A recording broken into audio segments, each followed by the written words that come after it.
They call it Mountain Man or Woman Rendezvous, pre-1865 historical reenactment. I call it pure American frontier fun. Ha! This is black-eyed pea soup. It's really good.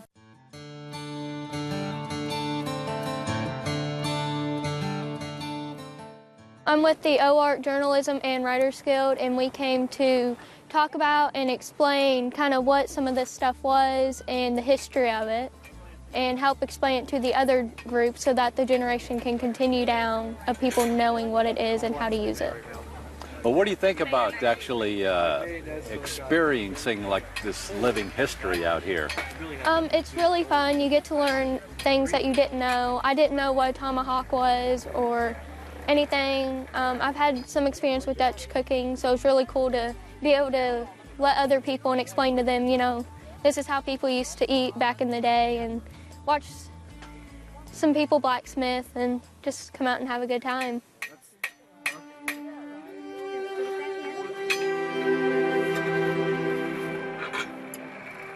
It's a little difficult, but I think I'll get the hang of it.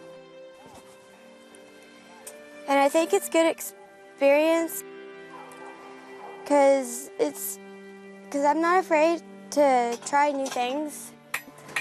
It's good to be out here shooting bow and arrows, throwing hatchets, and history stuff, some world history.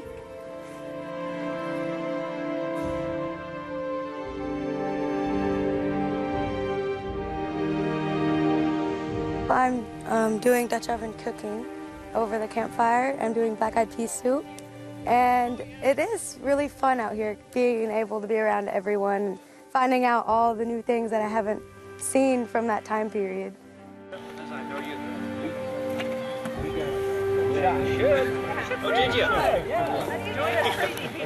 The rendezvous idea, we wanted to do something connected with Arkansas history, and the idea of doing some authentic stuff that dealt with the culture here in the valley made us think of the rendezvous. We got it started, and so it's been a fun time. I think kids really enjoy it. They're a lot more involved this year. They're actually doing a lot of the things, not just observing as well. Colton has been working with the blacksmith. Chloe's done the Dutch oven cooking. Different kids are directly involved with the rendezvous thing. So it's been a good. I think it's been a really good experience for them. Okay, I got to ask you about your hat. That's a fox hat, and I actually just found that in a flea market of all things. Everybody seems to get a kick out of it, have a lot of fun with it. Some of the others wanted 300, but they're all over the United States, these rendezvous. They're like the Civil War actors the same way. They're pretty much just all over the United States. And all of us like it because we have a good time and we teach people the history, keep history alive.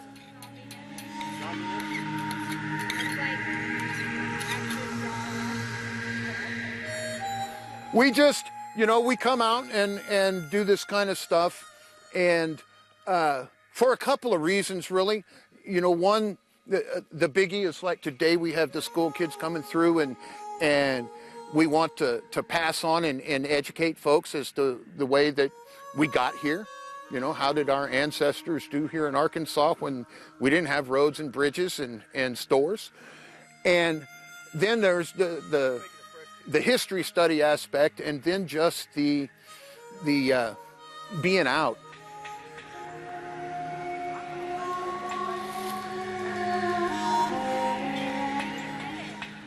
It's very, I don't know if freeing is the correct term to use, but it's a very good lifestyle. I've enjoyed myself a lot. You get to see a lot of places and meet a lot of people.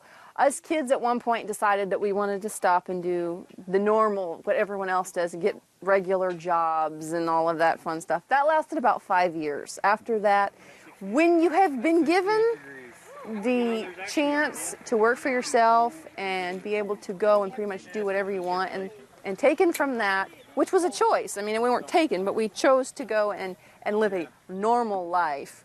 You suddenly realize how much you're losing And it took us 5 years to come to the conclusion that we hated having a regular job.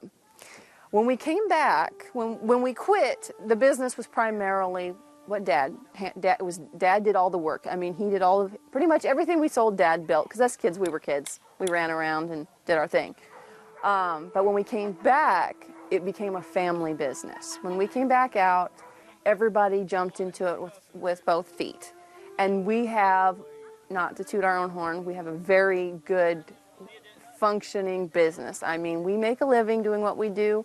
We don't get rich, but we have a good time. And we do it as a family. Everywhere we go, everything's as a family. We hike, we fish, we camp, we swim. We get to go to state parks. We get to go to forts. One time we were out in Idaho, and they wanted to have a historical reenactment at a amusement park. So in essence, we got paid to go to the amusement park.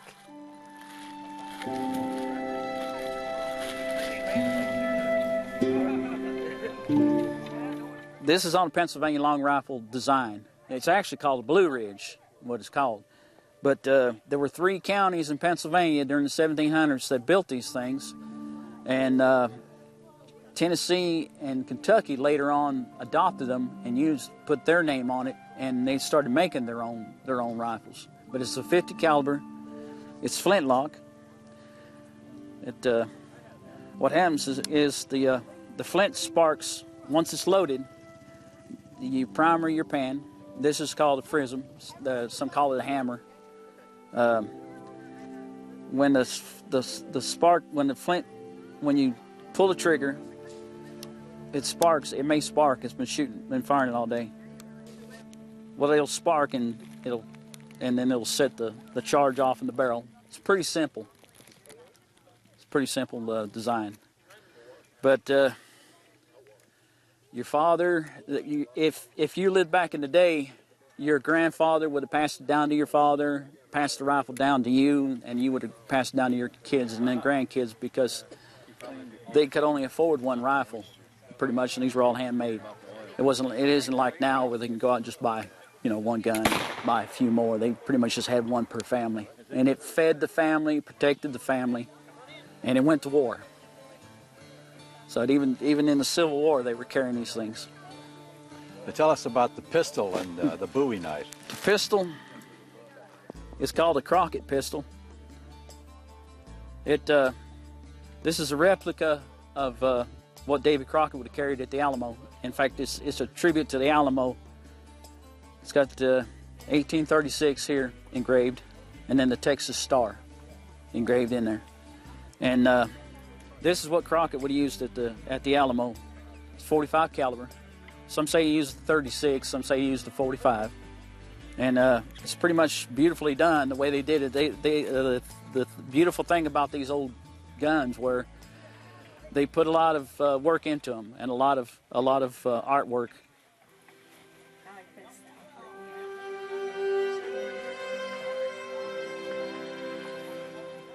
Some people say I'm a sutler, not a settler, but a sutler, and that's old-timey for trader. I trade mostly in clothes. Shooting frock, waistcoat, drop front pants, and I have all that, as well as some lady stuff too. And I like to see people dressed the way they should when they come to these things. That's one of the reasons I do this. My stuff is historically correct. This piece here, hand-spun, hand-woven wool. It's not dyed. The brown is the color of the sheep. The cream color is the color of the sheep. And it's also hand-sewn. Now, you can't get any more period correct than this.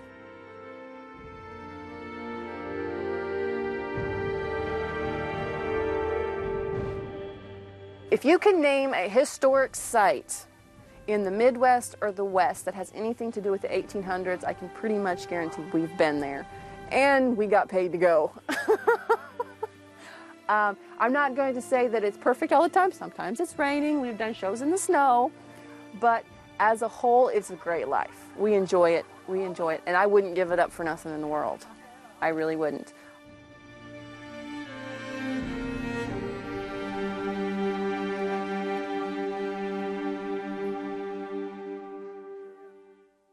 Now, you know we couldn't leave here without tasting this black-eyed pea soup. Mmm, that's what I'm talking about.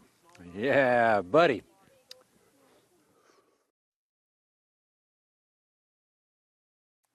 Quite a few folks come here to the Mulberry River in the Ozark National Forest in the springtime to float it. But there's a whole new side to this river come fall.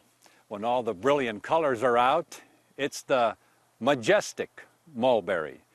Here's a little sample of what we're talking about.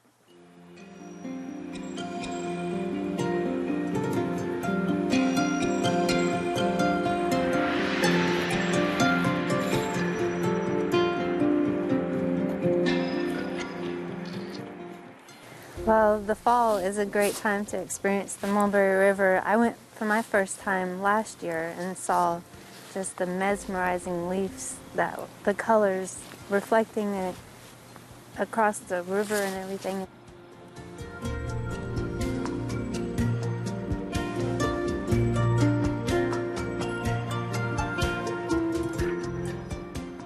Our observations of autumn along the Mulberry River were primarily along Highway 215 between Cass and Ozark in the Ozark National Forest, which, by the way, is the latest stretch of road to be designated a National Scenic Byway, and rightfully so.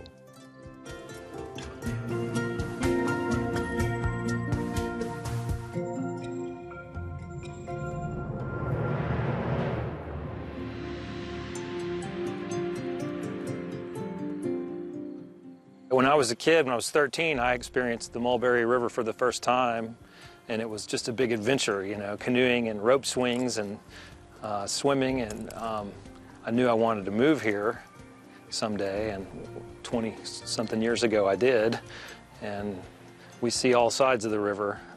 It's a wonderful place to live because it has so many subtle changes throughout the year. You never know from one day to the next what the river's going to do. It can be low one day and flooding the next day. Of course, the colors are beautiful in the fall. Last year, fall hit all at once and it peaked. You know, there was one particular day when it just hit. And this year it's coming out more slowly. It seems like each week we see something a little bit different. Some things are going away and some things are coming out. So it's a different year this year, a little bit later this year as well. Enjoying some of the rapids we were, like Hoop and Holler, kind of puts a little different perspective when you kind of are standing there and kind of take it all in versus just zooming down in a canoe or kayak.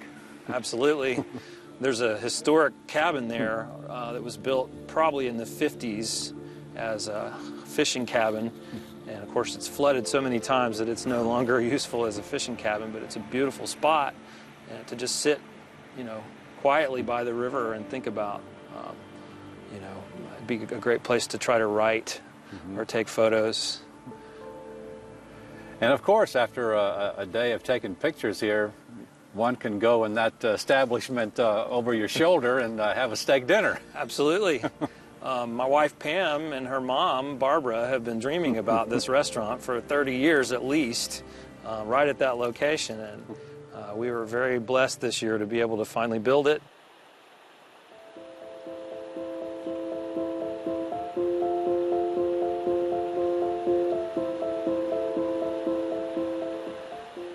I'm actually a strength and endurance trainer from Fayetteville, Arkansas, but I like to come down to the Mulberry and just the surrounding area, just pretty much to get away with my dog, Sammy. We love photography. We love being outdoors. For us, it's kind of an escape. You know, the most beautiful things in this life are the simple things. They're the things that are free to all of us, and it doesn't matter if you're big or small, rich or poor. It just doesn't matter. These things are free to all of us. You know, spending time with Sammy, who is a great listener, and I do talk a lot. You know, he'll go with me anywhere. And, you know, we can kind of just get lost out in nature, and it's usually where I'm able to deal with different things, you know, that maybe I'm going through back at home, or if I have something on my mind, I can come out here, and I usually find a solution to whatever problem I have.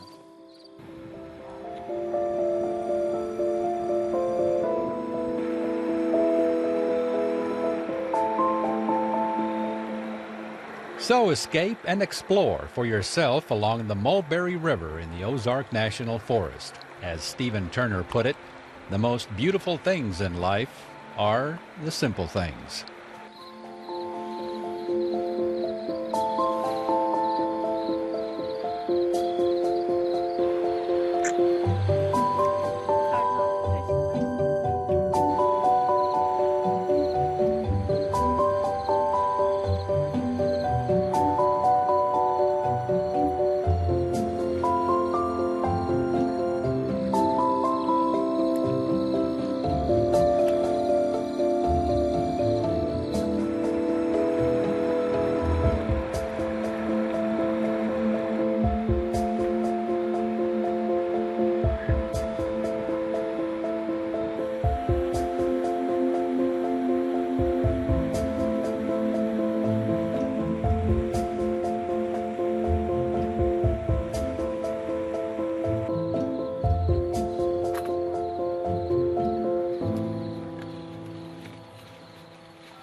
Well, it seems I got myself in a little predicament here. When was the last time you saw one of these? A jail wagon, yeah. It's one of many that belongs to wagon restorer Tom Elliott of near Botkinburg.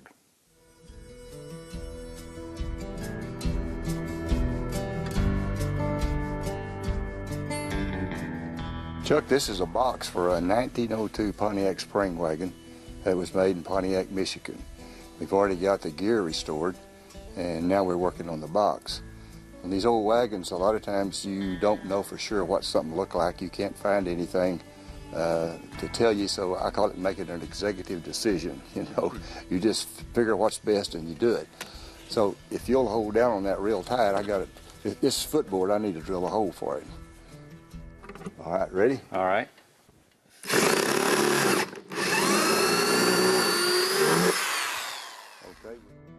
The wagon days are long gone, but Tom Elliott is doing all he can to keep those days alive. Well, the grandkids don't care anything about Grandpa's wagon, and that's kind of sad, you know. Like you say, they sit out in the field and they rot, and there's a lot of history to wagons. We got interested in wagons. Well, I've always been a history buff of the Old West. And, you know, we had a horse all our life, and now we got mules. I'm a mule man. And we saw, whenever somebody watches a Western, you know, they're always looking at the characters. I'm always looking at the wagon, trying to figure out what kind of wagon it is.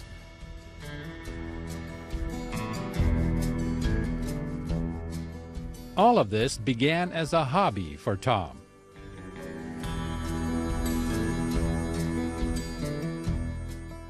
Several years ago, I bought an old John Deere wagon, and it had the floor was rotted in it, so I tore it all apart, and I put a new tongue and groove floor in it, and repainted it and striped it, and I did trace the John Deere name so that I could put it back exactly like it was, and so that's how it all started. You know, you do it once, and if it's your thing, you want to do it again. So we really enjoy it. And some of these names, I mean, I never even knew John Deere made wagons. It was always tractors. Yeah, well, they didn't make wagons very long, like the other wagon companies. You know, they made them around the turn of the century. They did sell wagons for other people. You know, like Fort Smith wagon, they sold that. But then they finally started making one and putting their name on it. But they didn't sell wagons for a real long time. And another thing, people around here, if you'd mentioned wagons, they think Studebaker or Springfield or John Deere. And, you know, most people had never heard of a Bain wagon, or maybe even a Weber, but they were some of the largest wagon companies in the world, but they were up north, and you didn't see that many of their wagons down here. The Springfield Wagon Company, which originated in Springfield, Missouri in 1872, was, you might say, the last of the Mohicans, going out of business in 1951. Tom Elliott is now the one-man company. Well, I thought it would be neat to revive the name. They were a big wagon company. made lots of wagons. And so I talked to my attorney about it, and they'd done some research, and they were able to obtain the rights to the name and to the Springfield trademark. So I'm just a one-man operation, but we brought the name Springfield back.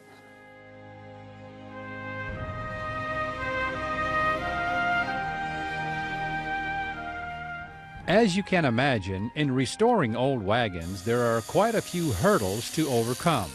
I guess that'd probably be enough.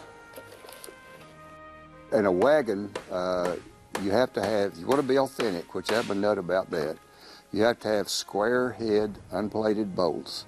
You have to have unplated carriage bolts, and you have to have screwdriver slot screws. I didn't have Phillips screws.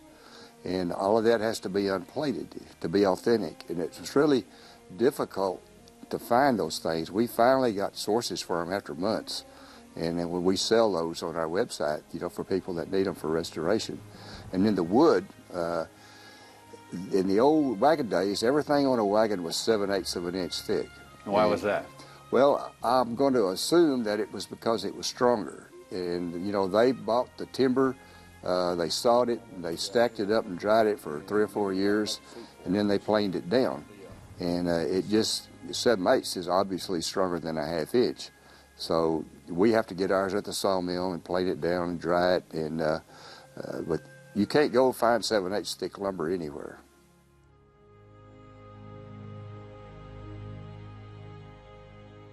When cattle roamed the open range, the need for a chuck wagon came to be.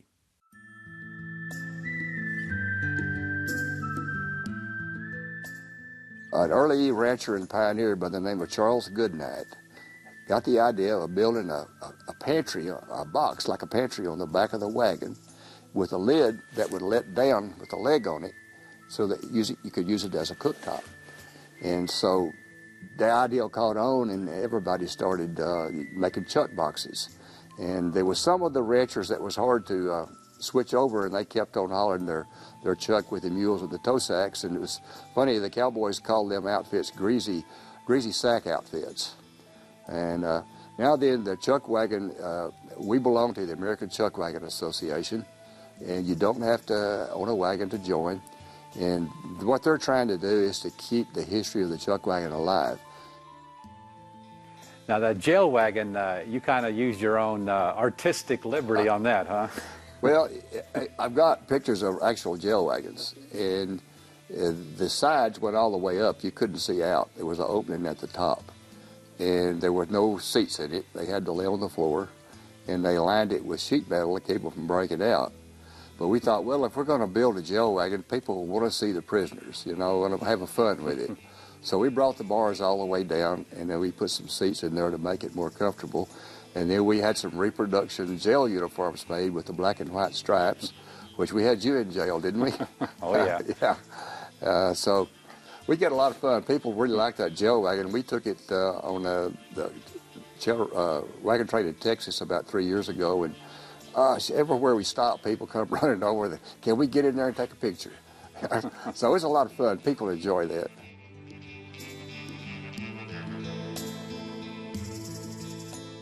But the fact of the matter is, not that many people want a wagon. What you find is people want what I call a yard wagon.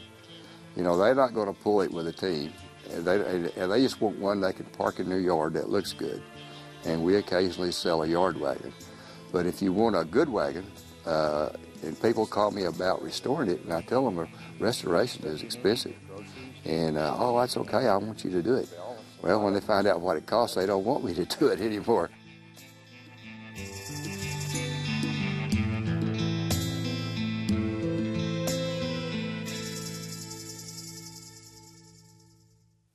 So if you're in need of some wagon restoration, now you know who to call on, old Tom Elliott of near Botkinburg. And for more on this destination, plus many of our others, or to order a copy of an episode, visit our website at aetn.org/exploringarkansas. And don't forget to like us on our Facebook fan wall. And we'll see you again the next time for another exciting adventure on Exploring Arkansas.